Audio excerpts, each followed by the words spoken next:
Hello! You're in for a treat. Tuesdays and Wednesdays and Thursdays. 2 West. 6 to 7:30 p.m. Eastern Time. We got new hours because we're nerdish.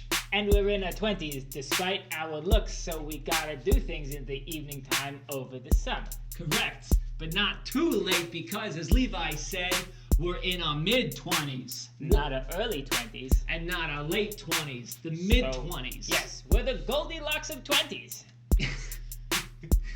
That's right, I shouldn't have laughed. I gotta keep it cool, because this is our intro rap, where we keep things cool. We're very cool, so cool we might want a dance break.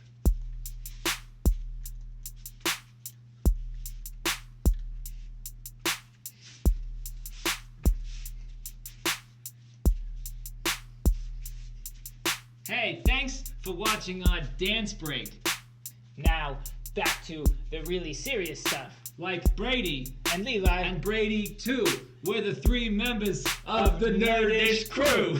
That was perfect. We didn't plan that. Not at all. We don't plan anything. If you couldn't tell by this rap. That was the one thing we rhymed. That was the one thing. Which makes it a rap. Yes. All raps have one rhyme. We'll see you on 2 West. Yes. 2 West.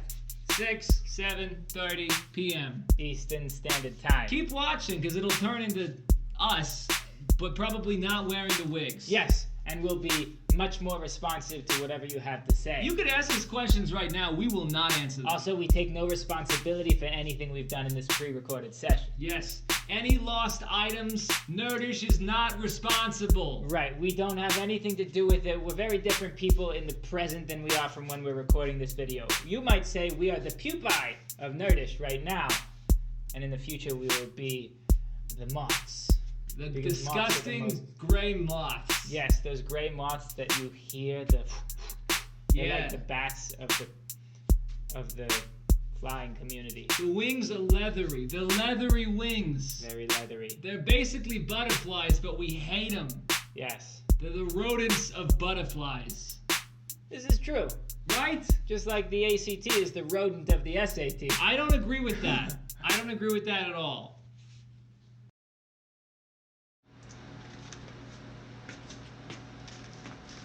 What's up? Hello. Good evening. We're gonna do some cam questions on that. Hey Prod. Hey Koozie. Should I call you Koozie or should I call you not Koozie? I don't know what to do in this situation. I can do this question or Discord Adam. What? What's happening? Up to you. Thanks, Kooz. Sorry for my terrible pictures. That's okay. I've gotten worse pictures and been able to teach with them.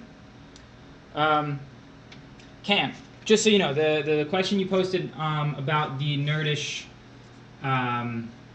test diagnostic thing, I don't know if you can take it twice. I assume you could just use a different email. You definitely can.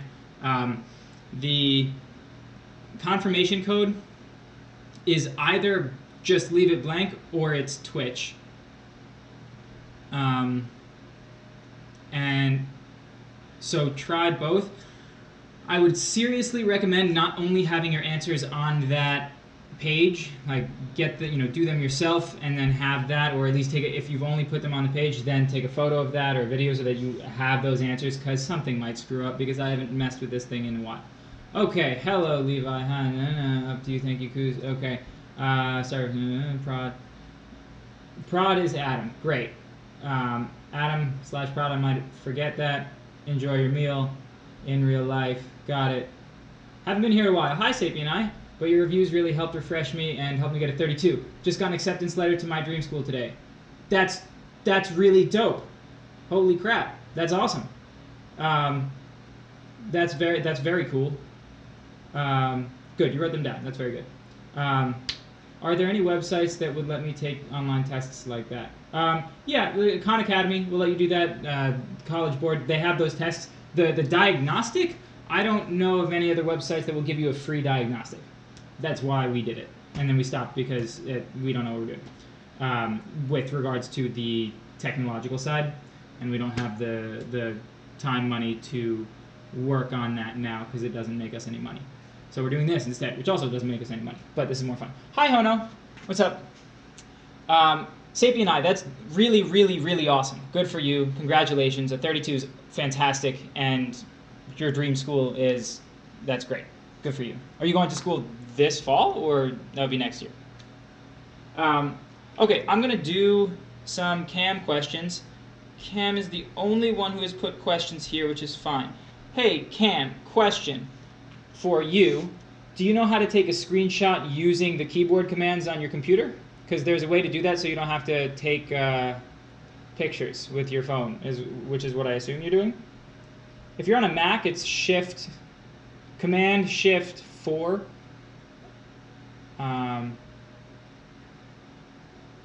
Okay. Oh, anyway, I'll shut up. You can figure it out if you want.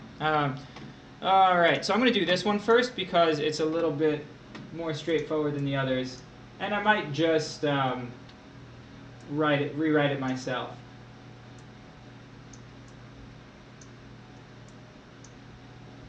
Why are there so many of you today?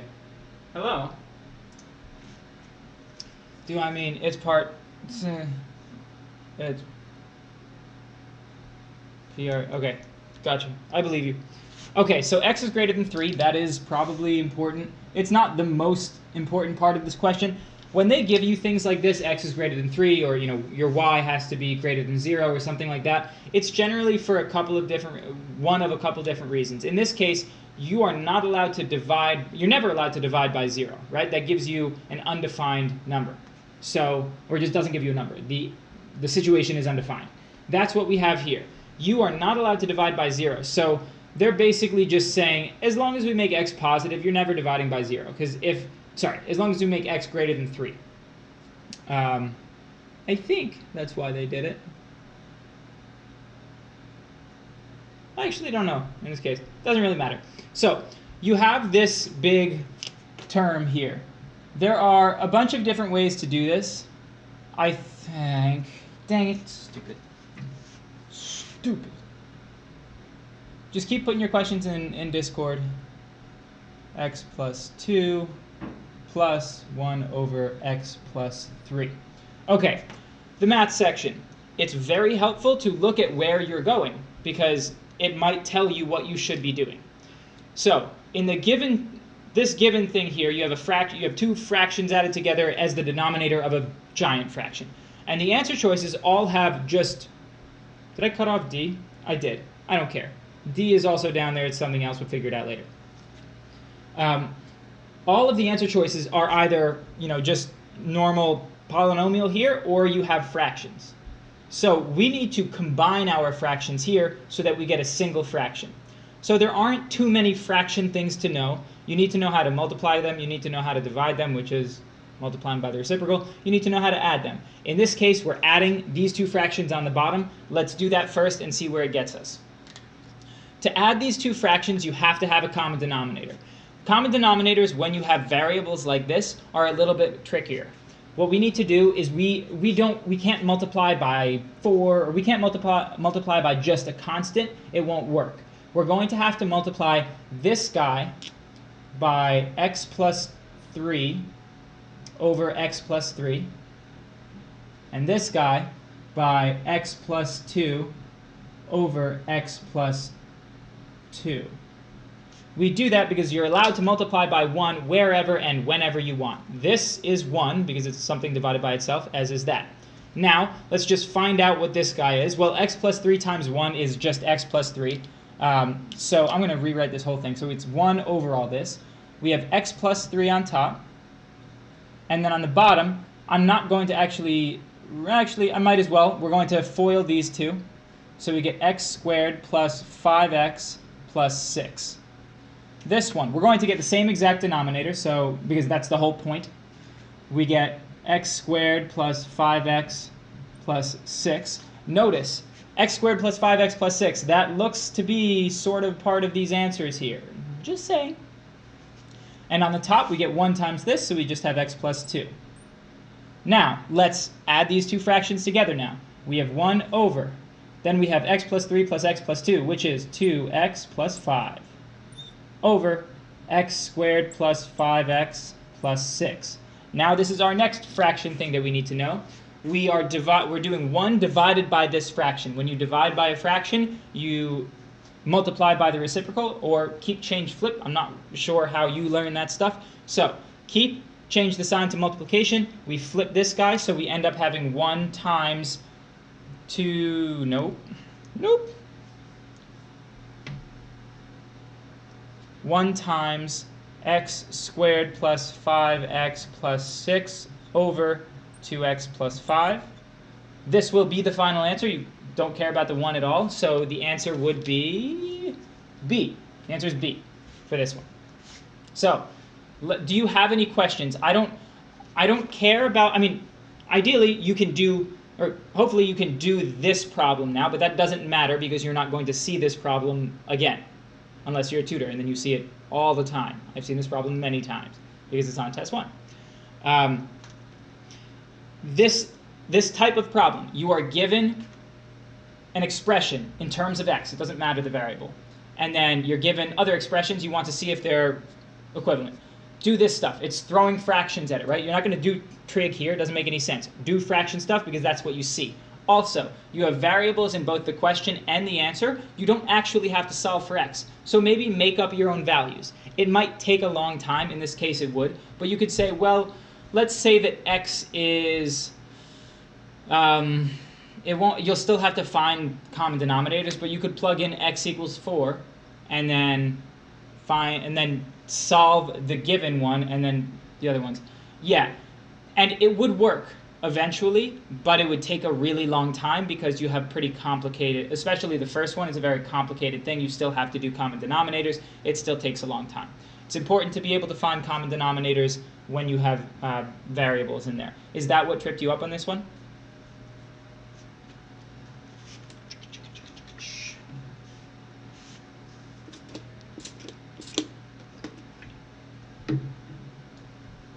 Sometimes making up your own values helps, sometimes it does not. I think it is. Okay. Now you know. If you're confused about what the common denominator will be for any 2 given fractions, you can just do the two denominators multiplied by the other denominator. That will always work because then they will have to be the same. You have A and you have B, so make it AB. That's it. And then it may take some simplifying later. But variables in the denominator, that's generally what you're going to have to do. Okay. I'm going to check, Cam, if there are any other people's questions so we can kind of hop back and forth. But if there aren't, then we'll just keep doing yours. And then everybody can watch you getting tutored. Okay, it looks... Oh, wait, we got a general question. I forget if I answered your question about can you retake tests on the website, and the answer is, I don't know, maybe, try it.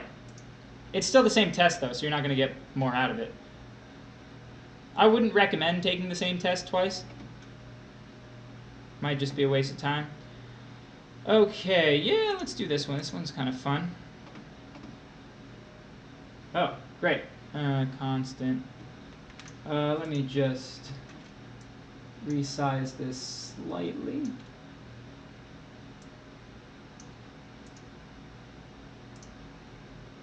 Okay. I don't know what the LOL is for. I don't know. It keeps sending me back to the score report when I try to take it a second time. Ah, there you go. Then you can't. You can make a new account, but I don't know why you would want to take it again. All right, let's do this guy. We have this function g, and then for the function g defined above, a is a constant. Hello, Mr. Slayer Darth, how are you? Brady's not here right now. He will be here soon, and chat. Everybody say hi to Slayer Darth. Okay, this question here is a function notation question. I never got to finish. Half of them didn't load. Oh, damn it. Make a new account? That stinks. Yeah, it's not the best. So, in this one, this is a function notation question. You have this function g of x. and then you don't know a, let's do a different type of question and see if you can do this one. Let's say you have y equals ax plus 4. And we know that this line passes through the point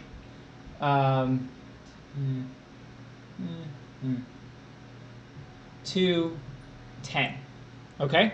So this line, constant a, passes through this point, and we would like to know what is y when x is 7. I don't know. It doesn't matter. Extortionate. Extortionate? Is that a real word? Okay, so for this one, how would we do it? Well, we have this point, so this equation has to satisfy this point. So we can use this coordinate pair to identify what a must be forever, because a is not a variable, it's a constant that we don't know. So we can treat it like a variable until we solve it, and then it's no longer a variable. Let's plug in. So we have 10 equals a times 2 plus 4, and we subtract 4, we get 6 equals 2a, so we get a equals 3. So now our equation or function, whatever, is y equals 3x plus 4, and we want to know what x is when what y is when x is 7. That's a 7. Okay, make that clear. So let's just plug in 7, so we get y equals 3 times 7 plus 4. Do you know where I'm going with this? Bird's here. Very good. So Cam, do you know what you would do in this question now that you've seen what to do here? You get y equals 21 plus 4, or 25. So the answer to this would be 25. Knowing that, we were able to solve for a because it went through this point. Could you do the same thing in that question over there? Good. So give that a shot.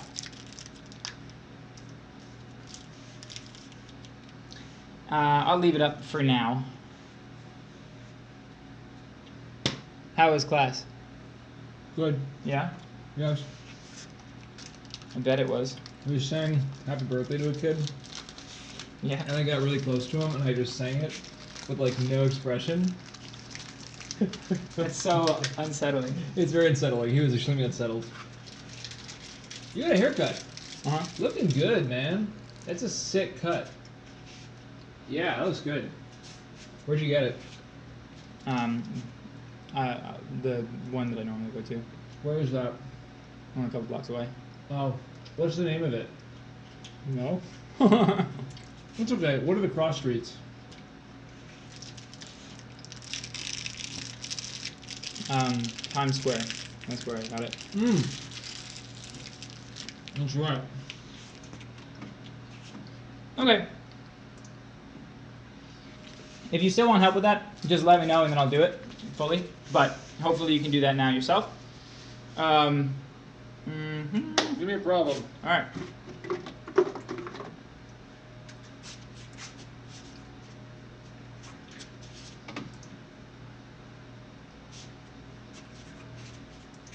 Make it a good one.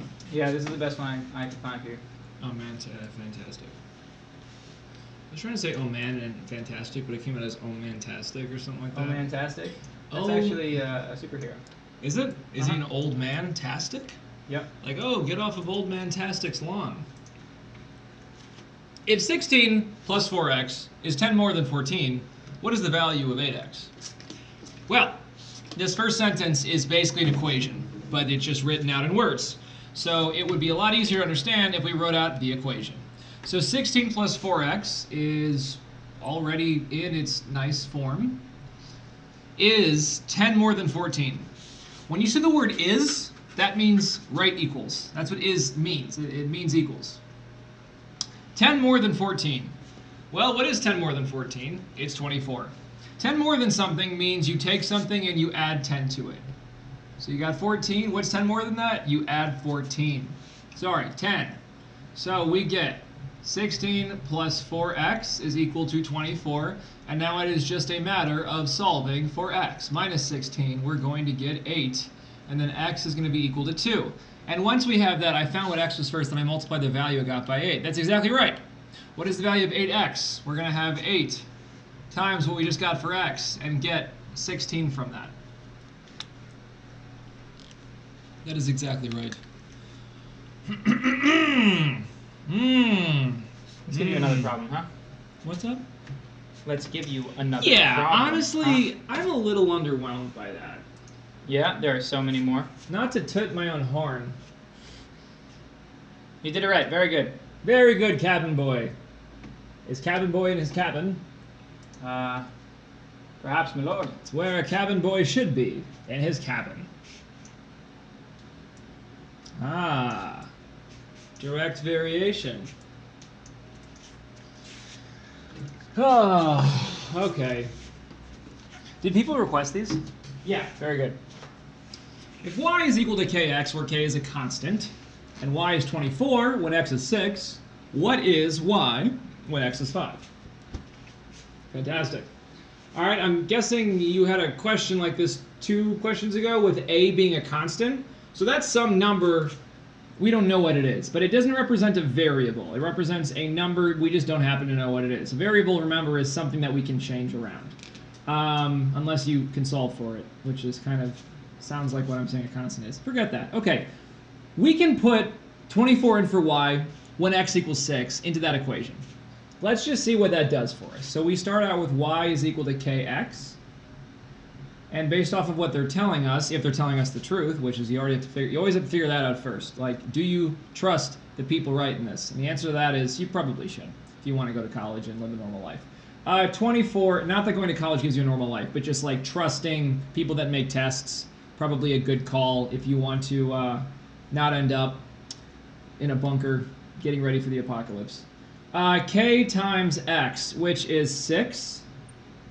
So what do we do with this? Well, it looks like we can solve it for k, which we can.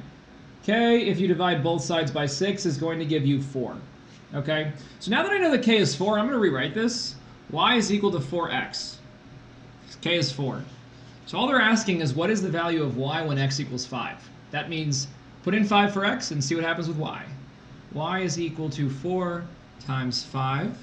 Y is equal to 20.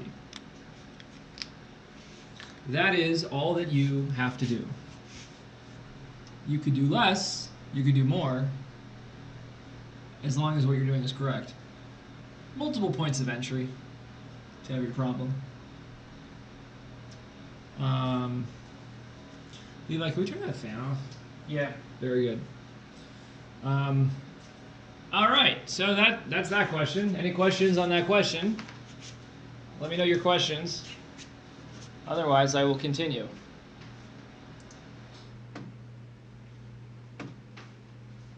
Are there more questions, my lord? So who put this here? Oh, we got a lot of, oh my gosh. I did the first one. I didn't do the second. I did the third. Didn't do the fourth. I think we should hold off on the fifth for a while. You could do other of those. All right. All right. I'm gonna. Here we go. The previous one, that was kind of like this, that Levi gave me an example for I got -8. Wait. For the previous one, that kind of was like this. Levi gave me an example for I got -8. I give an example. Yes. This one. Yes, it is. It is very similar. Yeah. You have to find the value of the constant. Once you do that, then that will be part of your equation or function, and then you plug in your variables. Yeah. Yeah. Okay. Very good. Bird, why didn't you understand that? I was scared, but I'm not scared anymore. Knowledge is on the other side of fear, Bird. Is that true? Yeah. Did you just make that up? What? Did you just make that up? No, did you? Yeah. It's pretty cool, dude. I know. I made it up, and then I said you made you say it. Right. In a right triangle, one angle measures x degrees, where sine of x degrees is 4/5. What is cosine of 90 minus x? Wow! How are we supposed to figure this one out? There is an identity that you must know in trig. And I will show it to you, and then you'll realize whenever you see these kinds of questions again, how simple they actually are. Also, with trig, if you don't know what's going on, draw a triangle. Which is what I'm about to do. Look at bird drawing a triangle. All right, in a right triangle, one angle measures x degrees. I'm going to make that this, where the sine of x is 4/5. So SOHCAHTOA, sine is opposite over hypotenuse. So I'm just going to literally label these sides 4 and 5. 4 and 5 right there, okay? So that's all the information that they gave us. Now there's a couple things that you might have done differently. You could label this one x degrees, and if you do, just make sure that this is the opposite side, so that this is your 4, okay?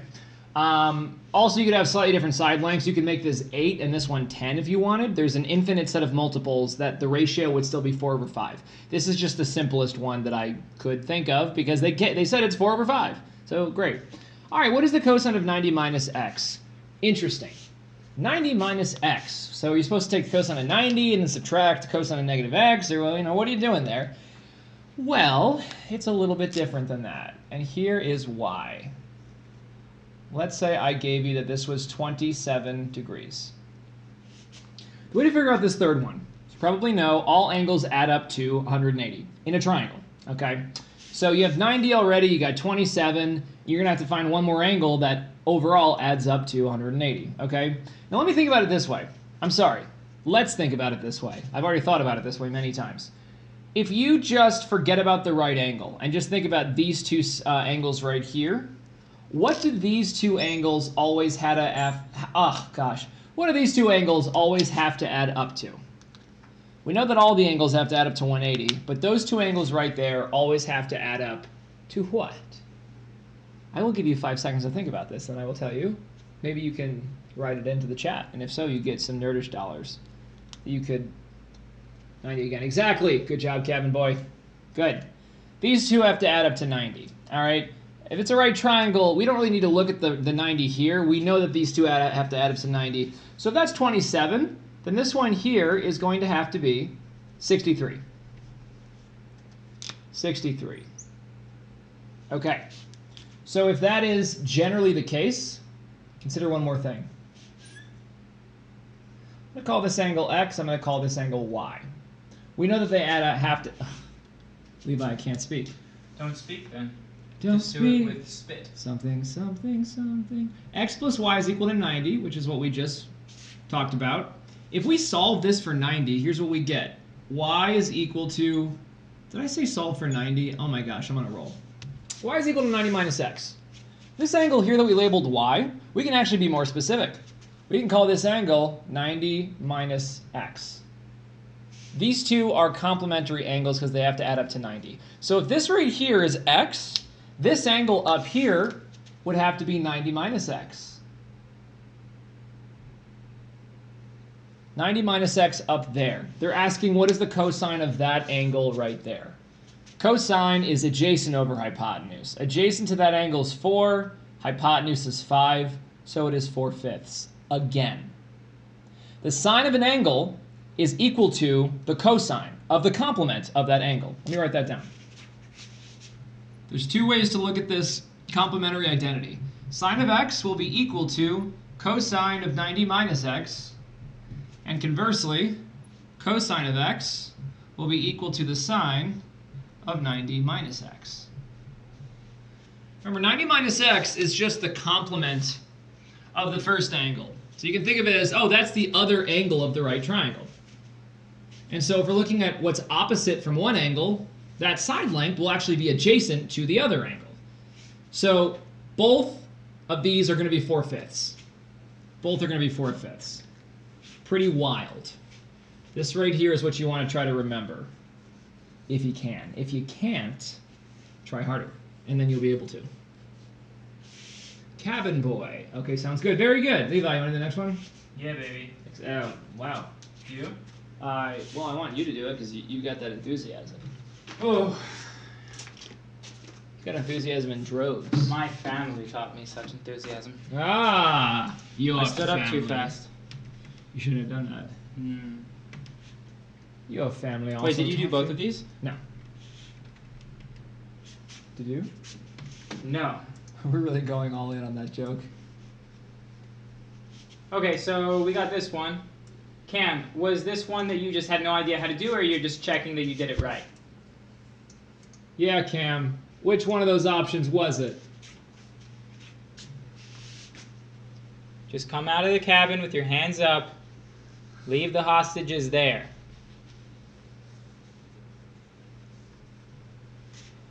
Okay, so I'm not going to go into depth unless you did it wrong. You have an equation a equals 5 rad 2. That's what I'm going to do with most of them. Cool, all right. Are there any that you got wrong?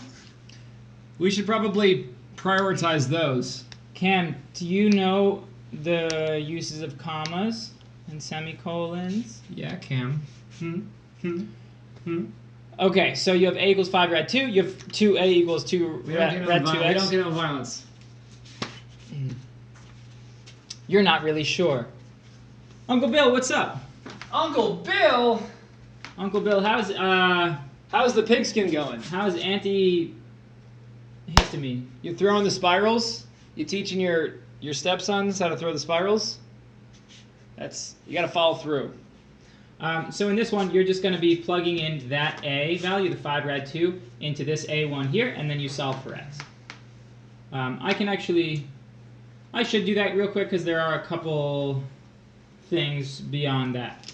So we're going to plug in that 5 rad 2 for that a, because this is essentially a system of equations. It's not koozie. Kuz, what's up? How was your eating? So here we have 2 times 5 rad 2 equals rad 2x. Okay, so this will give us 10 rad 2 equals rad 2x. Now, to get rid of this radical, because our goal right now is to isolate x. Kuzi, do you have questions for us? You should have questions at this point. This nerd can barely throw spirals. Very nice, Uncle Bill. Square both sides. Very nice. We square both sides. No, square half sides. Yeah? That's what he said first. Oh, he did. So here we're going to distribute that. We get 100 times 2. So we have 200 equals 2x. So we have x equals 100. Bam! Which you knew. Right? Bam, bam. And you can double check. You can plug this in if you're into that. And if nobody's around. If people are around, you can't. But if nobody's around, then Bird, do you have something to say about that? I do. Plug it in, when no one is around you. Say, baby, I love you. Plug it in. You're acting kind of shady when you plug it in. You should have done it when no one was watching. Plug it in, when no one is around you. Say, Birdie, I love you. I love you, Birdie. If you're not plugging it in. Acting kind of shady. In calling me Brady. Absolutely. Yeah, we haven't really worked out the other lyrics, but we really like plug it in. Yeah. When no one's around. Yeah, so it can't help you on the test. You can't plug in on the test because lots of people are going to be around you. Yeah, that's true. So that's really off of the table. Yes, very off the table. But when you're practicing, you can plug it in. Thank goodness we're here for them. You also don't remember, because you didn't watch TV, but there was a Glade Oh, yes. scented plug-in. Yes. Which they said, plug it in, plug it in. That was their little theme song. Destiny's Child who? Yeah, absolutely. right. Destiny's Child Whom. Hume. You said whom and I said Hume? Yep. Yeah, that's good. Hey, can't help it. Bozos are on the Y chromosome. My dad's a bozo. You know what's cool? What? You have the same exact Y chromosome as your father and his father and his father and his father going back and all that. Oh, no, you have some questions. Honeward. Is Hono watching? Hono was watching before. Hey, Hono, I'm sorry I didn't see these. Are you still watching? Come on, Hono. You still watching? I'm going to go with number 17. Hey, Oh, Hono's still watching. hi, Hono. Hello, Hono. Do you say hello to Hono before? I did you? Very good. Now I did, which is why I'm saying it now. So, I don't mean to start anything here, Cam, but this is how you take a photo of a question. Oh, Levi, do you mean to start something here? No, I said that I didn't mean that, so it can't happen. If it rains in Franklin City on a particular day, The probability that it will rain there the following day is 0.70. Oh, we're doing it in sentences. That makes sense. If it does not rain in Franklin City on a particular day, The probability that it will rain there the following day is 0.10. All right, have we actually absorbed what we're saying? Sort of. Let's just read it real quick. Okay. If it rains the next day, will be 0.70. If it does not rain the next day, Alright, then so 0.70. it's conditional. given that it rained in Franklin City on Monday, What is the probability that it will not rain in Franklin City on Tuesday of the same week? the same week. The very same. Not a different one. The same. Very curious. Very curious. All right. I don't know what's happening. I think I do. Good. I think I do. Okay. So, if there's a day that it rains, then so this is day 1. The next day, it could either rain or not rain. And on day 2, let's see, there's different probabilities for things that might happen. The chance of it raining again, they say, is 0.70. The chance of it not raining, which I'm just going to say n, let me use a better marker, is going to be, well, it's going to be the opposite of 0.70, which is 0.30. If it will rain there, it's 0.70. Then if it doesn't rain, that means it's going to be 0.30, because all probabilities have to add up to 100%, which is 1. All right. Now, the chances of it raining or not raining if the first day was not rain. They give us one of these pieces of information. They say if it does not rain, the probability that it will rain there the following day is only 10%, or 0.10, which means the probability of not raining again is going to be 0.9. Okay? Each of these possibilities, these two branches have to add up to 1, these two branches had to add up to 1. Given that it rained on Franklin City on Monday, so this is the rain as our day 1 possibility, what is the probability that it will not rain in Franklin City the next day? So if it's not going to rain, it's going to be 30. No, it's not 0.10. Because we're talking about the first day being the day that it rained in Franklin City. So we're starting with this possibility. On day 1 it rained, and they're asking what's the probability that it will not rain the next day. Probability of not raining the next day is 0.30. So this is kind of tricky, but they gave us this, and they gave us this. You had to figure out these other two probabilities. Okay? Two different situations. The first situation, it rained, and then they're looking at what's going to happen on the following day, which could either be rain or not rain. Second situation is it didn't rain, and then the two branches of that could be it rains the next day or it doesn't rain the next day. And both of those are different situations with different probabilities. Because I guess it makes sense here. Days of rain, if there's a storm in the area and it's slow moving, then you're probably going to see rain the next day, or at least there's a higher chance. And if it's a beautiful sunny day, you probably will have another one. Probably. It's not definitely going to happen because storms show up, obviously. But that's why if it doesn't rain the next day, there's a 90% chance that it will not rain again, and only a 10% chance that it will rain. So this right here is, remember, it's 0.30, because we're going from raining on Monday to not raining the next day, which we figured out was 30%. Oh no. What are your thoughts? What are your thoughts? There are probabilities we had to find out that they did not tell us.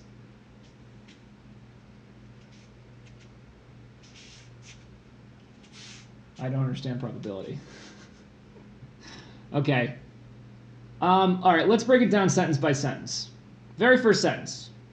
If it rains in Franklin City, the probability that it will rain the following day is 70%. That's the very first thing I drew. all these probabilities tell you what's going to happen the next day if we know what happened the first day. So the first thing I drew was, okay, it rained the first day. They're telling us it will rain the following day. There's a 70% chance of that, okay? Now what's the other option? The other option is that it doesn't rain. If there's a 70% chance of it raining, there's got to be a 30% chance of it not raining, because those are the two options. Probabilities in a situation have to add up to 100%, because one of these two things is going to happen. Think about flipping a coin. Heads or tails, they're both 50%. You add those up, you get 100%. If you roll a dice, each face has a 1/6 chance of showing up. If you add all those together, you get 100%. That's where this 30% came from. Okay? Does that make sense so far? I will not move on until I know that that makes sense. I'm trying, not Koozie. I'm trying. Good. Okay. So that's just on the chance that it rains the first day. The next sentence says, if it does not rain in Franklin City on a particular day, the probability that it will rain there the following day is 0.1. So if it doesn't rain, the chance that it will rain the next day is only 10%, which means that the overwhelming probability says it probably will not rain again, because that's 0.9. Okay? We had to figure out the 0.9. We had to figure out the 0.30. They only told us 1/2 of the situation, and we had to figure out the other half of the situation. Okay?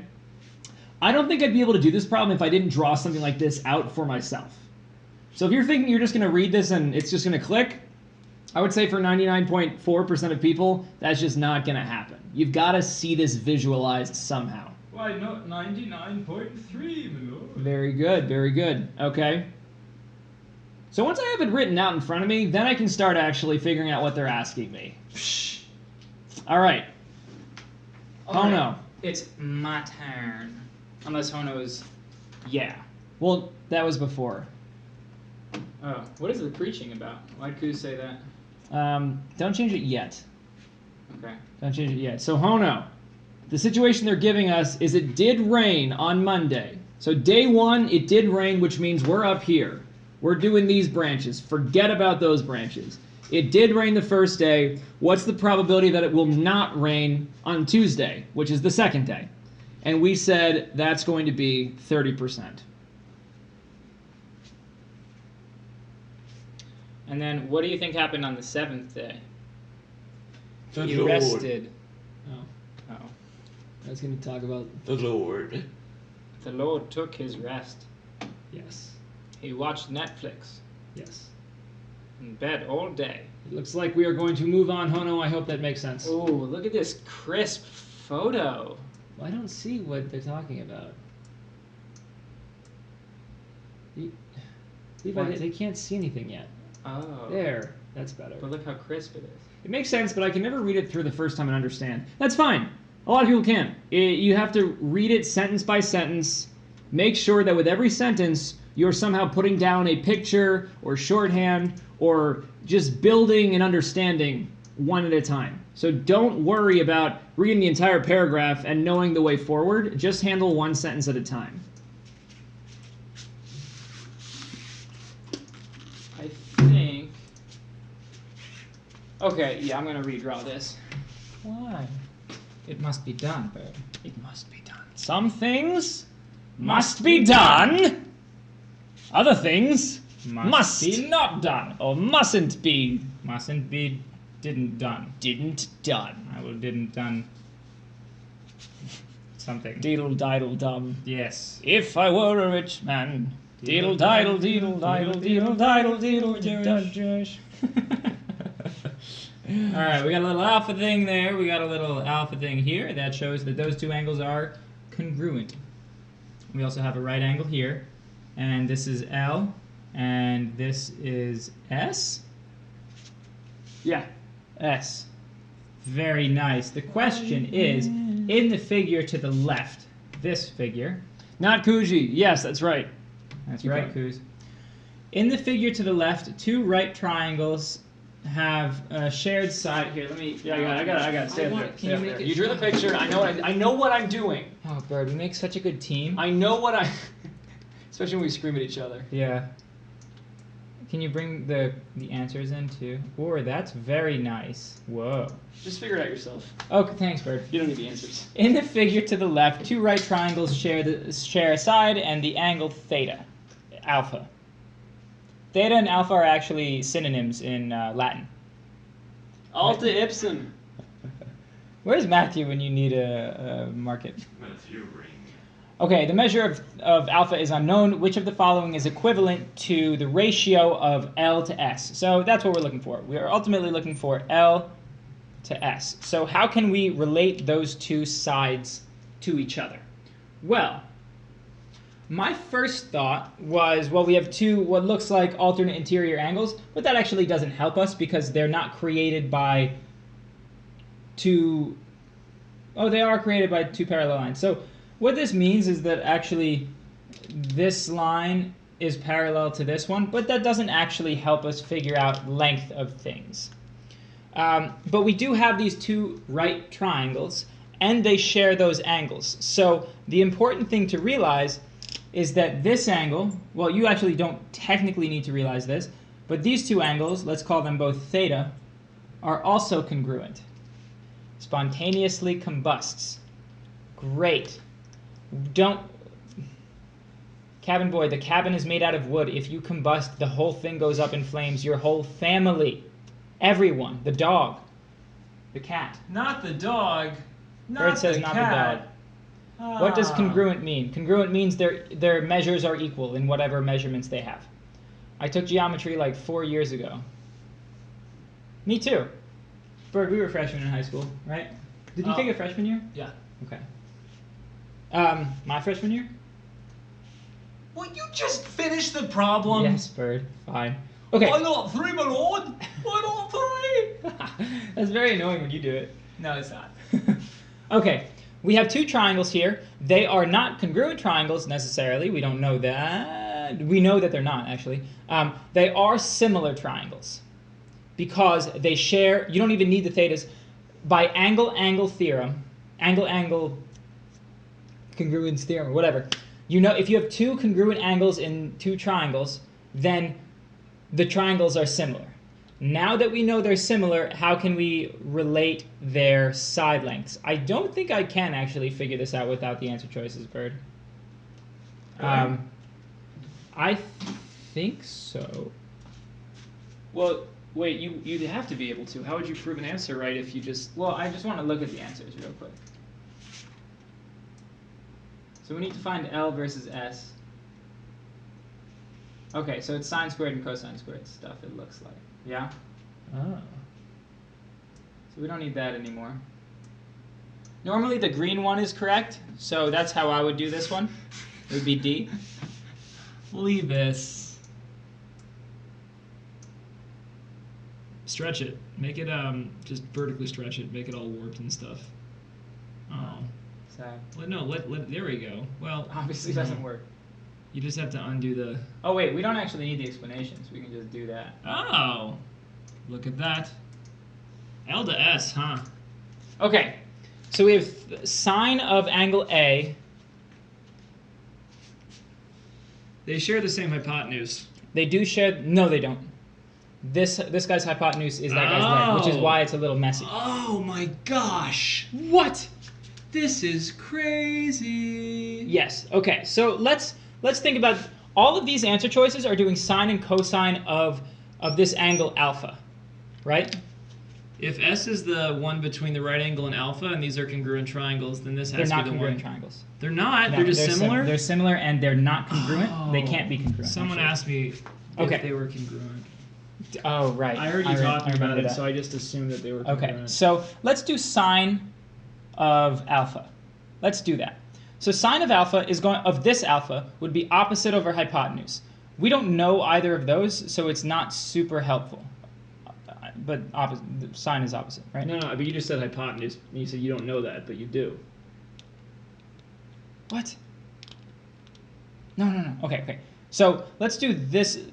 I don't like sine. We're getting this opposite side here or that opposite side here, and neither is good. So I'm gonna try cosine stuff. So, cosine. It's the side between them. That's the one you have to find. That's the thing that relates them. I know. So I'm going to try cosine of alpha. Cosine of alpha will be adjacent over hypotenuse, right? So let's call this x here. This will be x over L, right? But also it will be s over x because of that alpha here. This is a very hard problem. Where did you get this? Or what level of Khan Academy is this? Because this is hard. So cosine of alpha on this alpha would be s over x. So we have those two. And now we know that cosine of alpha is equal to cosine of alpha. This is just super hard. So because now we basically just have a system of equations, and now if these two are equal to those, then these are all equal. So we have x over L. Is this going to work? You'd have to solve them both for x and then set those equal to each other for the ratio of cosine. We get x squared. No. Let's put. I don't like this at all. This is very difficult. No, I mean, like, you'd be fine, but you just get it in terms of x, and the answer that has it in terms of cosine. Well, this is ls, which is not what I want necessarily. Right. It's not what I want. I want s over L. So that's not good. You got to solve those both for x. Solve those Yeah. both for x. Then you'll keep the cosine. Then set those x equal to each other. So cosine is, or x is L cosine Right. alpha, and this is s over that. Yeah. Sure. That'll get you. Oh, I see. So have cosine of alpha rather than. Right. Of course. Wait, if you just smash the x's together, it turns into a star, and you can turn it into s over L. That's a great point, cabin boy. You doofus. Okay, so this is going to be x equals L times cosine alpha, and this one will be x equals s over cosine of alpha. So now those x's are equivalent. So now we have, okay, yeah, this works. So now from here, we're going to get L cosine alpha equals s over cosine alpha. And then we'll multiply by cosine alpha, divide by, is it s to L or L to s? That is probably important. I'm going to say that it would be... It's L to S, you're right. I think it's S to L. No, it's L to S. L to S? Yeah. Okay. So L to S. So I'm going to... Yeah. What? Yes. Divide by cosine. No, I mean, you're going to do that as well, yeah. Okay. So let's... we're going to pull the S over here, pull the cosine over here. So we get L over S equals 1 over cosine squared alpha. And then this is our answer. It would be 1 to cosine squared alpha, L to S. This is hard. So the answer is D. Also, just check it's green. It's way easier that way. Yeah. What'd they say? Nakuzi said, yeah, I don't get it. Is my computer no longer on? Just type in. I don't know your password. That's a good point. You're so scared of taking this test again. Yeah, this is a really hard problem. Because I did it with Brady's help. Brady would have been incapable of doing it on his own. So I wouldn't worry about this level of question too much. Right, Brady? You could have done this. No, yeah, I would have gotten it. I mean, I knew right away because it's free. So I wouldn't stress about this one. But definitely stress about the test. That's actually going to help you more than not stressing. Put undue pressure on yourself because you know what pressure makes? What does pressure make, Bird? A pressure cooker. A pressure cooker. Or, as my mother says, pressure makes perfect. A pressure makes perfect. It doesn't make a diamond, and it certainly doesn't make self-destructive coping mechanisms. gonna say mental health issues. There you go. I'm extremely stressed. Well, we have something that will help you. Alta ipsum. Here's what you do. You repress and dissociate, and you'll be fine. Yeah. You won't be good ever, but you'll be fine. Yeah, you're gonna kind of like go nothing's about depression. You're gonna kind of like go numb for an extended period of time. We should actually incorporate that. Alta What? ipsum might cause thoughts of depression. Actually, our sponsors would not like that, even though it's ideal.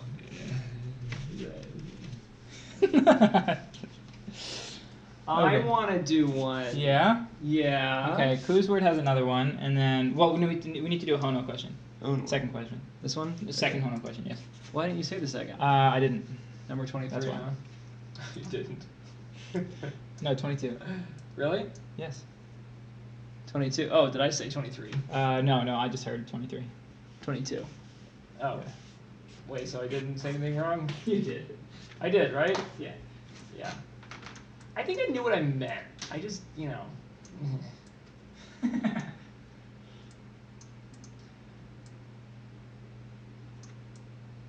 Okay. I'm going to throw out the answers for a sec. You want me to write stuff down? Nah, you're good. What about now? Now you are even better. A stem and leaf plot. These are stupid. What? These aren't stupid. Why would you tell them that? What? Why would you tell them that? Because you told me that. I didn't say that. Remember, we were talking about it. You said, I think stem and leaf plots are stupid. And I said, I don't feel that way necessarily. I'm pretty ambivalent. And you said, well, I think they're stupid, but then later I'll deny it. You got me. Yeah. I guess I did tell the truth, then, didn't I? At that time you told the truth, and now you're not. Well, but I warned you that I would lie. Which is good, because at least it's open. Yeah. Right. 22. A physical education teacher recorded the distances in inches that her students jumped during a long jump lesson. Remember, this is a jump lesson, and it's a very long... It's a very long jump lesson. The distances... So dumb. The distances of one jump by each of the students are represented in the stem and leaf plot below.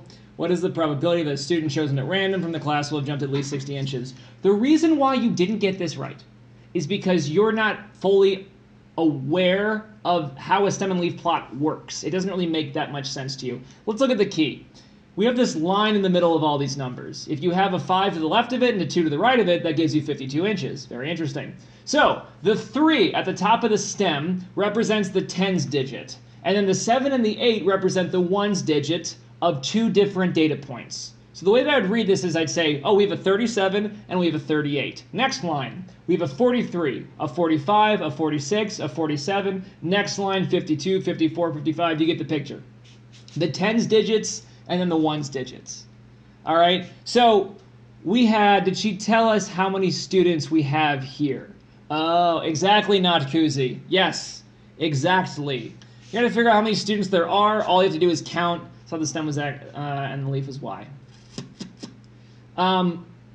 Stem was X. Oh, like the X value, and then this, okay, yes. In that case, yeah, this is not gonna make any sense. Don't feel bad, I would have gotten that wrong too. See, look at that. Cabin Boy Cam and Not Koozie. You guys are supporting each other. Nerdish community rocks. Nerdish community. Join us at your local Y. You hate Cam? You can't hate Cam. Cam's impossible to hate. They've done research. Okay, number of students we have here. 1, 2, 3, 4, 5, 6, 7, 8, 9, 10, 11. 30 seconds is so dumb. It's all so... Shut up! You're not doing this. You have no idea how to do this question. You have no idea. I couldn't do this one. You're right. This is a stem and leaf plot. It's a stem and leaf plot. I love them, but I'll deny it later.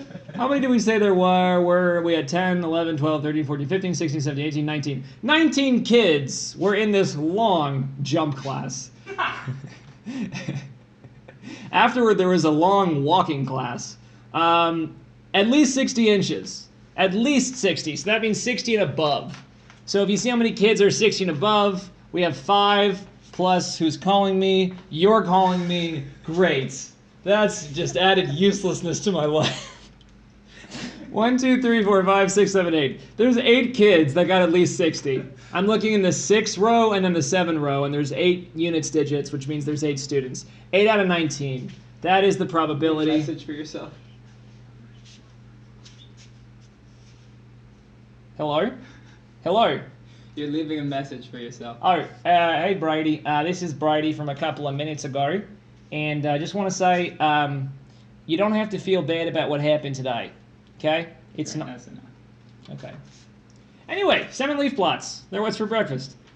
Actually, stems and leaves, you could eat those. You wouldn't die as long as they weren't poisonous. Yeah, just take them right from the plot. Silt, sand, and clay.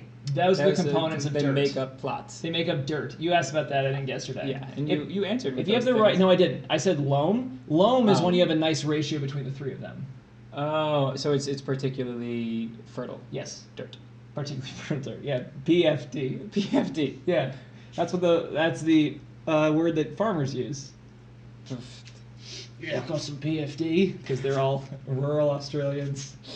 Cabin boy.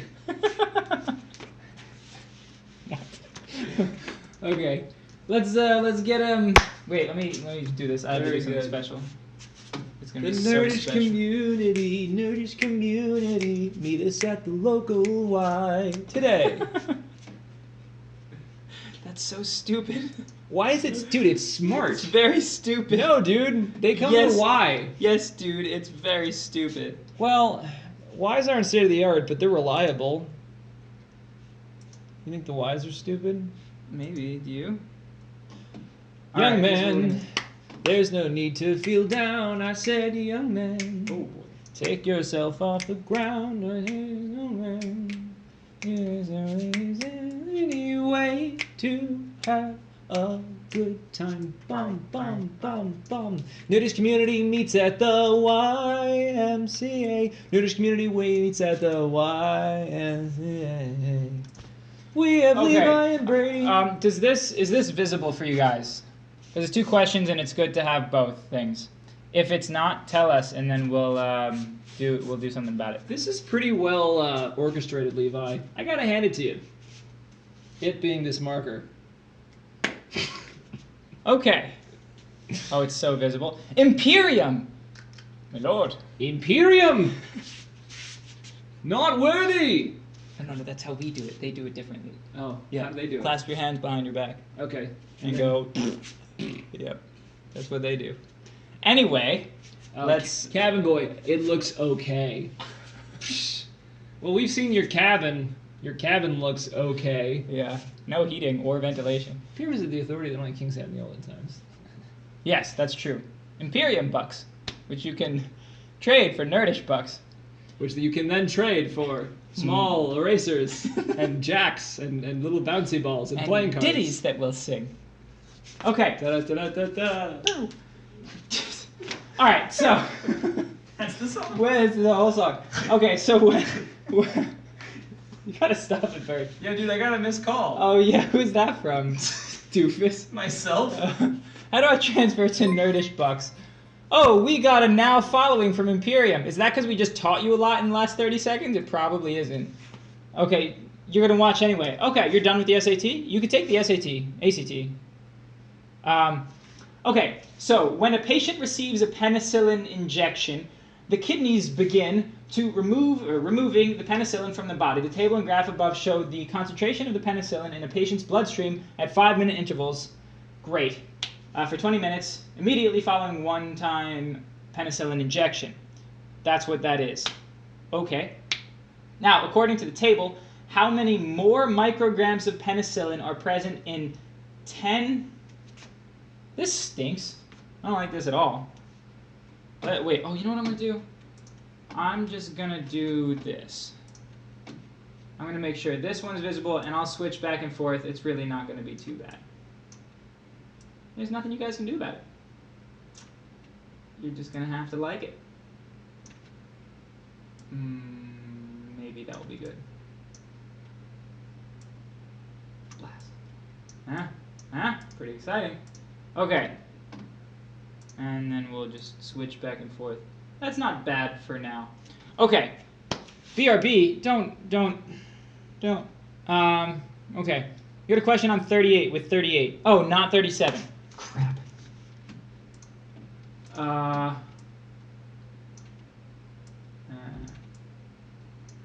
it, come here.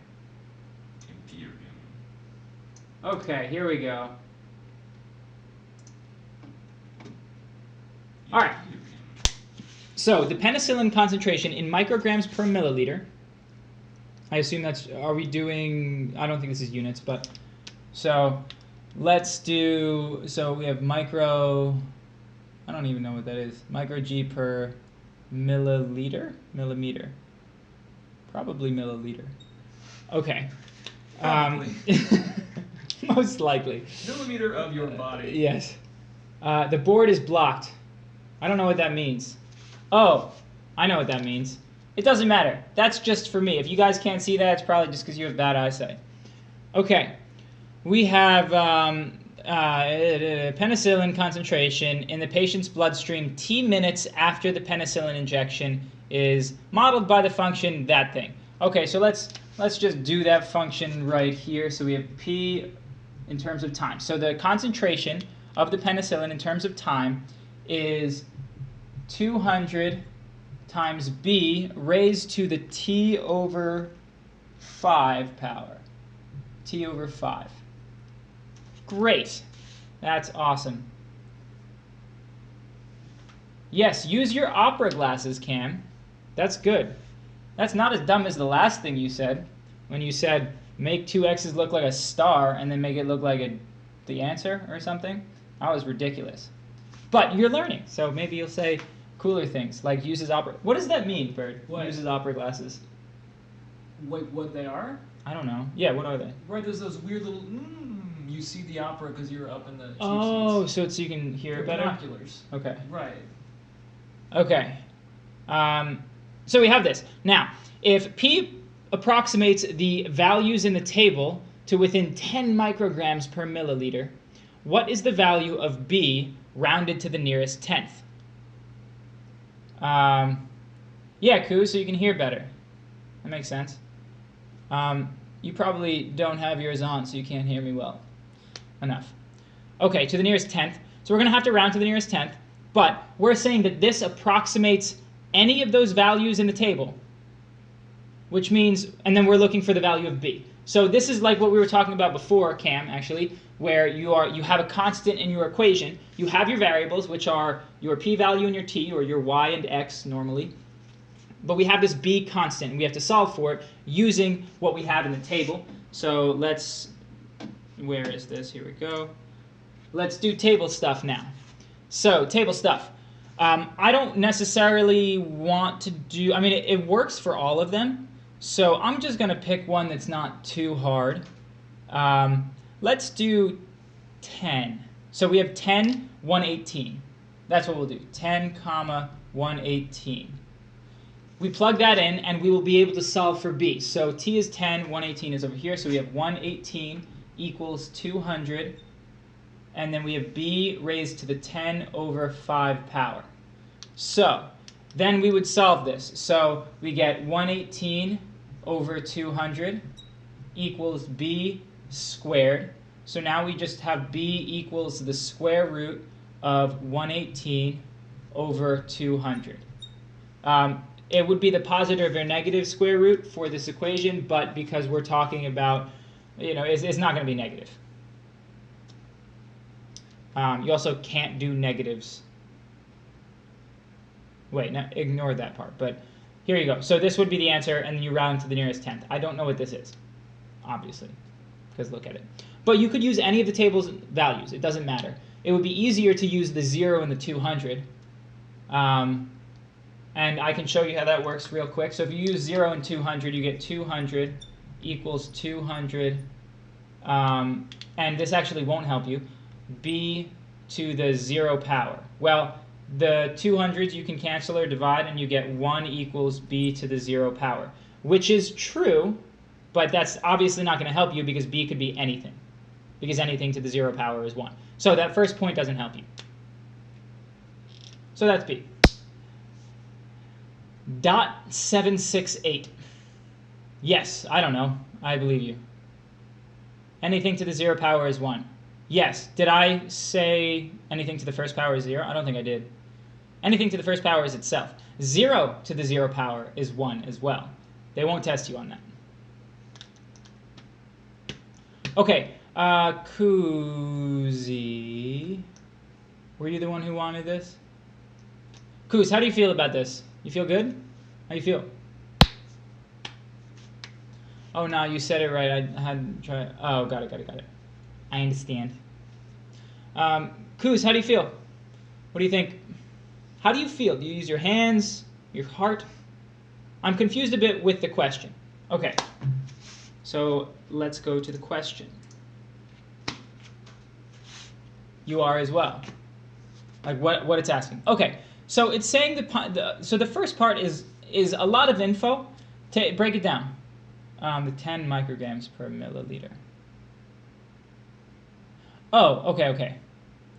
So they give you this thing and they say this approximates the values in the table, right? This approximates the values in the table to within 10 micrograms per milliliter. What is the value of B rounded to the nearest tenth? That within 10 micrograms per milliliter doesn't matter.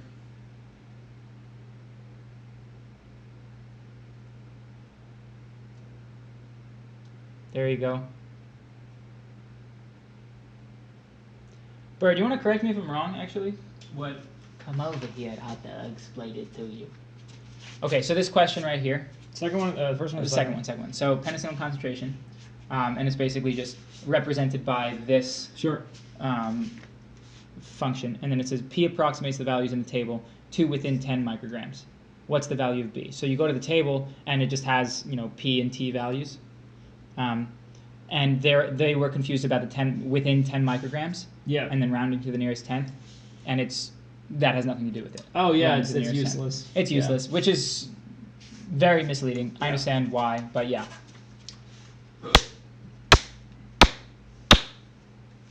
Talk to the college board. Talk to them. They're good listeners. They won't do anything, but they listen good. They listen good. I want to make those college board bozos listen real good when I tell them that they design the SAT, but the SAT does not design them. Let's throw that out because that's not important at all. Do you guys want to talk about the English? Like the British? Yeah. All that tea. Their role in World War I. How is that going, by the way? Pretty well. I haven't listened in a couple days, but I'm on number 4. Oh man, out of 6. Also, my dad likes it. My brother really? likes it, and Shayna is on number 3 already. Oh my gosh, it's spreading to the whole family. Yeah. It's unbelievable, isn't it? Yeah. Yeah. It's a podcast. Oh, can I ask one more math question? Of course not, Kuzi. Podcast is called Dan Carlin's Hardcore History. He does a podcast on World War I. Titles are Blueprint for Armageddon, episodes 1 through 6. They're unbelievable. If you guys, World War I is so fascinating. Sad.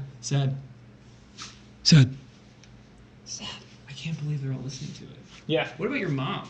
No, she hates you. See, me. Yeah, specifically you. Is he just listening to it? Yeah. She also dated Dan Carlin when she was young. No, she did not. Oh, true. I forgot. Where are you going? I don't know. Okay. Kuz, we need some questions, Kuz. Oh, there we go. Ooh, very nice. Bird, you want to do a Kuz question? You hear him talking about the meat grinder? A question? Yes. Dude, the quotes he brings up are incredible. Like the letters from soldiers and stuff. He did his first letter home from a soldier, and it was to his wife. About their kid and all that? Heartbreaking. It was absolutely heartbreaking. I was walking through the subway, and I almost cried. Yep, I remember that. That was like the most moving letter I've ever read. Yeah. Aside from James Joyce's to his wife. Oh my gosh. Should not mention that. Mention what?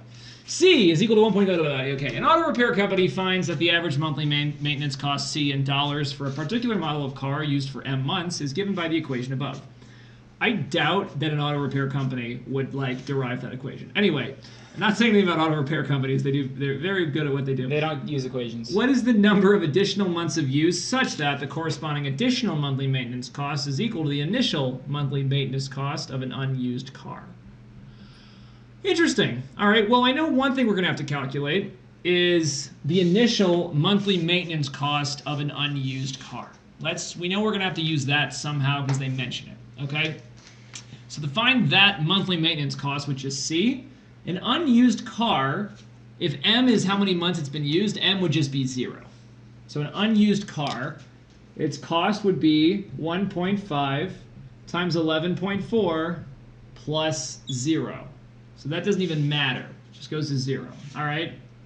So what we have here is 1.5 times 11.4, which would be 11.4 plus, here we go, what's half of that? 5.5 plus 0.2 is 5.7, which gives us 17.1. Thank you, not Kuzi. 17.1. So that is the cost of the monthly maintenance cost of a car that's been unused. Okay, great. What is the number of additional months of use such that the corresponding additional monthly maintenance cost is equal to the initial monthly maintenance cost of an unused car? That's an interesting question. That is an interesting question.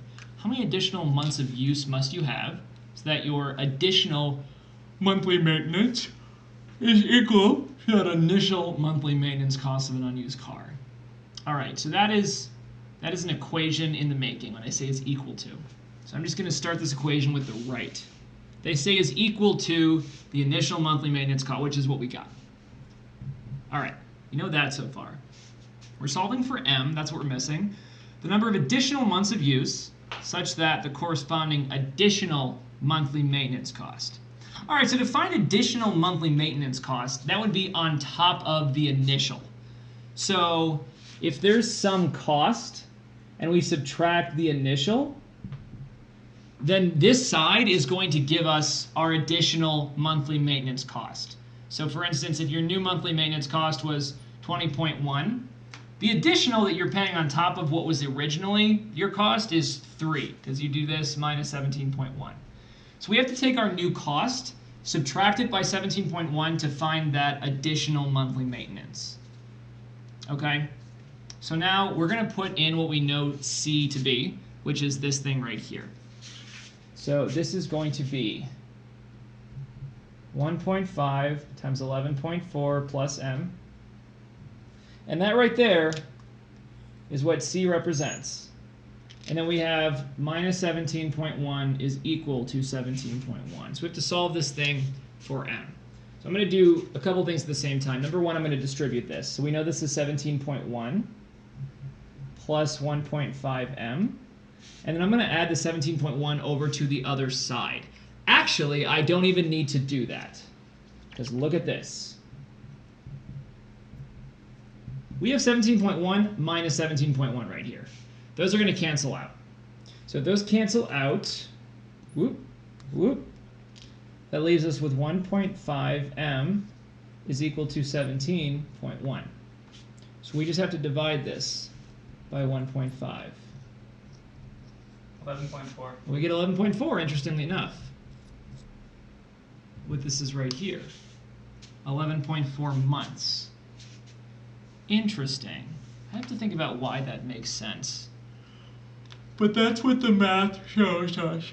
Are there answers to this question? Maybe. No, there are not. I'm looking at the picture right now. No, there are not. Okay, so if you drive for 11.4 months, which that's your number of months, yeah, you've added another 17.1. Yeah, that makes sense. That makes sense. Yeah, this is weird. This is a weird situation. Not koozie. How? How, like all of it? Or like how, yeah, your confusion. Yeah, exactly. Yeah, this is a confusing problem. Okay, did you guys understand that an unused car has a monthly maintenance cost of 17.1? Start with that. Because we know that, get the equation part, it's just setting it up. Oh yeah, the setting it up thing is pretty annoying. When they say the corresponding additional monthly maintenance cost, When I say additional, it's on top of your original monthly maintenance cost. So every used car, every unused car starts at 17.1. So however much more maintenance cost you're adding on top of that, that's what they mean by additional monthly maintenance cost, okay?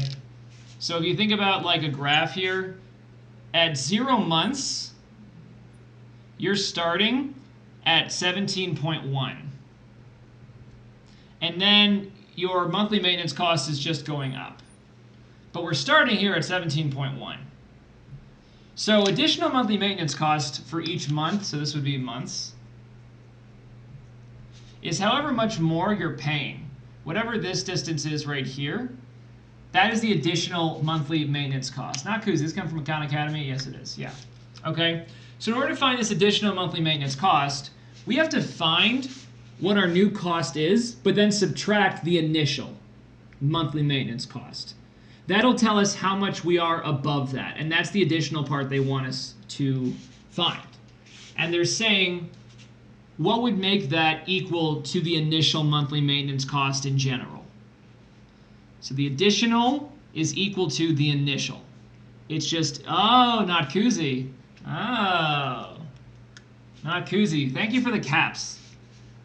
But how does 11.4 months make it equal to a 17.1? That's a good question. It is because if you think about putting 11.4 in, I'm going to actually use an arrow over here. 11.4 is already in there. If you had another 11.4, then you're going to double everything. 1.5 will now be multiplied by something that is 2 times as big as what it was before. And something that is 2.2 times as big is kind of like the original thing plus another one of those original things. This is sounding weird, but to double something, you're basically adding something to itself. So if we're starting with 17.1, if we want to add another 17.1, if you go back to this, we got 17.1 by taking 1.5 and multiplying it by 11.4. If there's another 11.4 in here, we're going to get another 17.1 when we distribute this.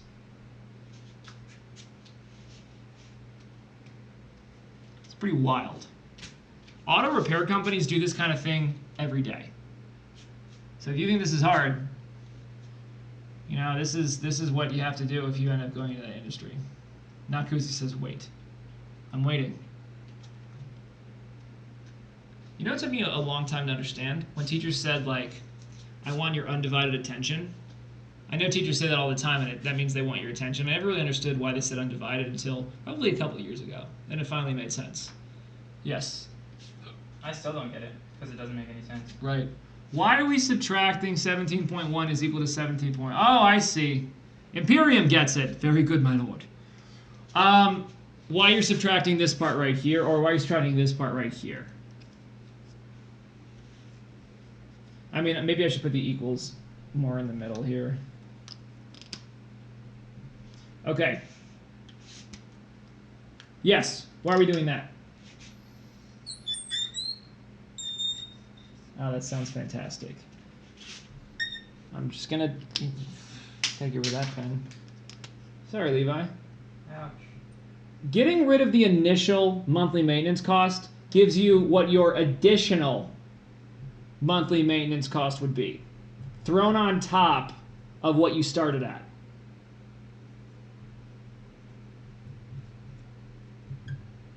Because they want the additional monthly maintenance cost to be equal to the initial cost. This would solve for the additional monthly maintenance cost, and this is the initial monthly maintenance cost. I only ever give them my divided attention while imagining bears doing the Macarena in my head. I'll never be able to get that image out of my head. I'm seeing it right now. It's a whole line of them. They're all big. They're brown. And they're like still bears, though. Like they kind of yell, but like they keep doing it anyway. I see. Very good. Very good, not Kuzi. Very good. Extremely good. Well done. So they want us to subtract the monthly cost to find the same value. Yeah. This question is weird. Yes, it is. This is a very difficult question just to parse out. Algebra is not that tough, but the setup is where they get you. And when they get you, oh, they got you. And when they got you, it's over. And when it's over, the fat lady sings. And when the fat lady sings, that's it. Anyway, Levi, want to do the next one? Yeah, do you?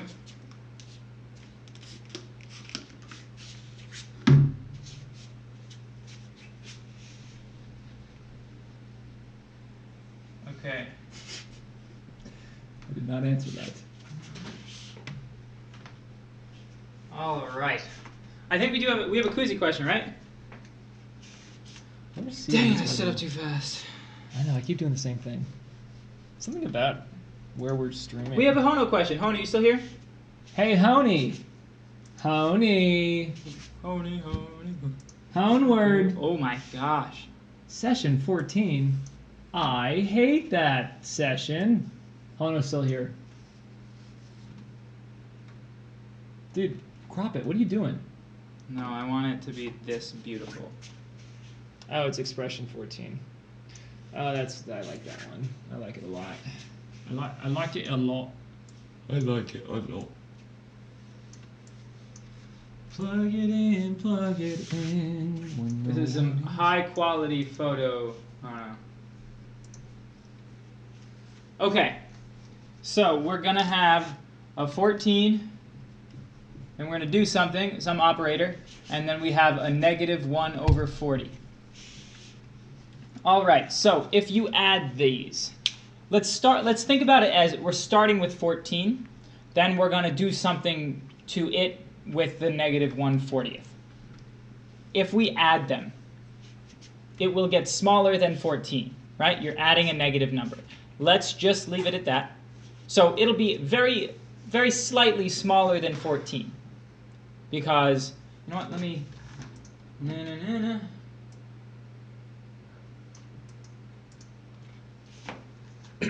This problem fascinates you? Okay, then cover your ears because I'm going to... Goose.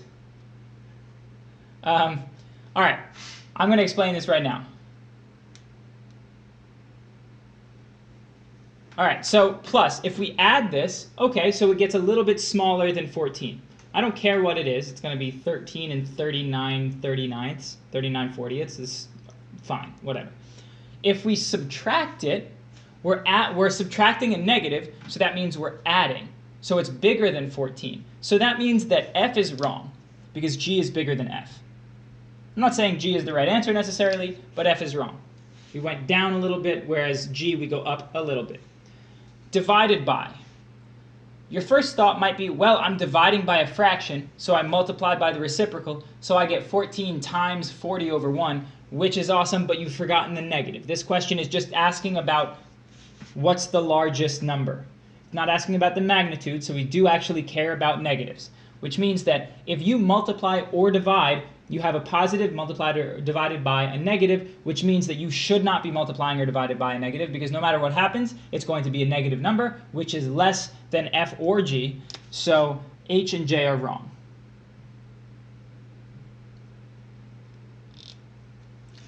Then we have averaged with. Okay, well, -1/40 is about 0. Little Mermaid, wow! It's my leg. You can see my legs.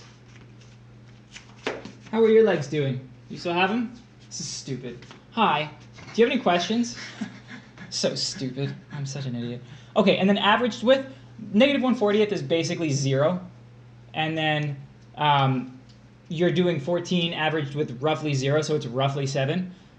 That's smaller than 14, so this is also wrong. And you're left with G, the correct answer. Do you have any questions on that? Here's a question.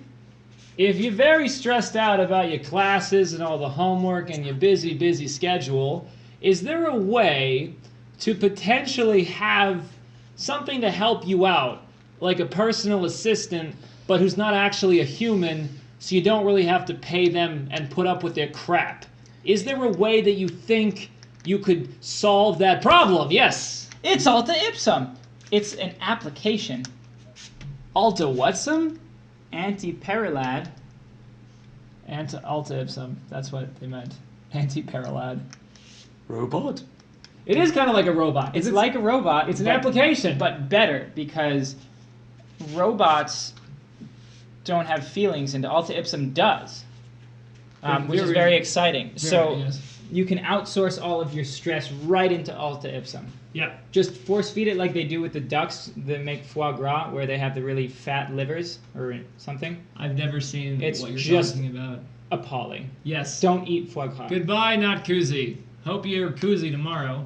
You're welcome Yeah. for the stream. Thank you for watching. Yeah, you put your classes in it. You track your goals. You track your grades. It prompts you when you need to study for certain things.